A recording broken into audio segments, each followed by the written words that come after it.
Good morning. This is Julie. It is Wednesday, EIA Day, 5:05 a.m. Central Chicago time. Let's take a look at the overnight price action. This is the E-mini, and you can see that the E-mini has sold off and bounced and is sitting at the bottom of the river of gold. But where it's going to go from here, anyone knows. It did push out of this area to the downside. So the area was that huge ledge that all the traders have been sort of freaking out over, a very unusual anomaly. So what we've had was a double breakout fake out. So here was our breakout fake out to the top, and now we had our breakdown fake out to the bottom, back into the box. So as long as it stays in this box, it's probably going to stay in this range and just keep bouncing around. But if it pokes out of this range again and presses down, then folks, we've got a bear market on our hands because it's going to fall a long way. A lot of people think that it's going to come back to the top of the box, make a run for that 2200 before it fails. But either way, we've got our hands full just watching the E-mini. Let's flip this over to the crude market and take a look at it. And overnight, we had a couple of things. This looks like the E-mini for one. We had our big range days, Monday and Tuesday, but like the E-mini was, and now we're going back to the middle of value. And I just caught my super trend long, so I would expect the E-mini to follow suit. But going back to the previous close, and here's the divergence leading that up for you with the momentum and the zero cross. So we're looking for longs now, but the weekly daily is still bear market. We're just in a retracement. Couple of things for that. First, we had an API report come out last night indicating that there was a drawdown in that Cushing inventory that provided some relief off these bottom pricings, and also the little bit of the ballistic missile testing over there between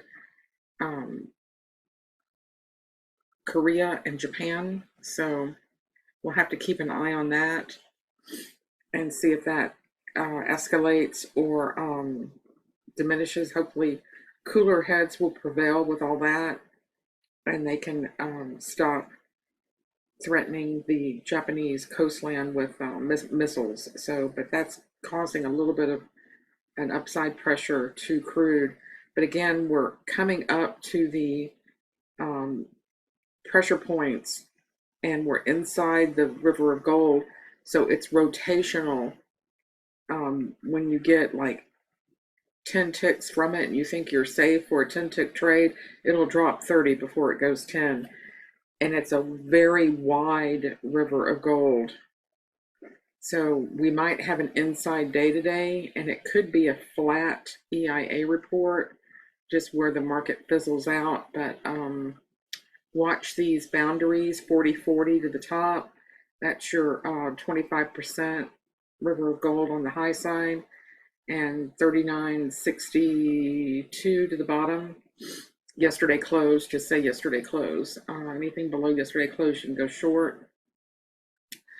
So we're sandwiched between the previous open and that yesterday close also, which is like a no man's land to me. I like to be on both sides of the previous opens and closes. That's the wind behind my sails. Right now we're chopping towards it, so it's just going to be a messy time period here, back and forth. Trade your Keltner bands as much as possible, and be careful to pick your entries. So if you want to go long, you can just put it on an inflections long and wait for your next signals. and see if we can get that up here without you losing too much on the drawdown to get up there. You know, like when you get inside value area, it's 3 steps forward, 15 steps back.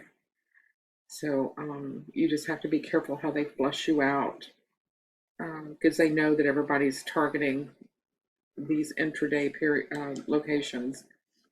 Rotational trading, here's your point of control at 39.39. So and VWAP up here at 40.06, and yesterday 50 at 40.09.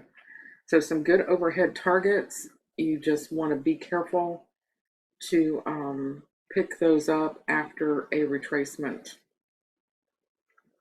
if you can. Sometimes it does just go up, but most of the times it will shake you out before going up. So EIA report this morning, and then tomorrow, big days with the Bank of England going to be doing its Japanese yen trade of the month, with the interest rate and QE decision. And then Friday, we have our non-farm payrolls. So keep your powder dry. Yesterday was a scratch day for me, despite this big trend. I did not have my strategy on auto trade.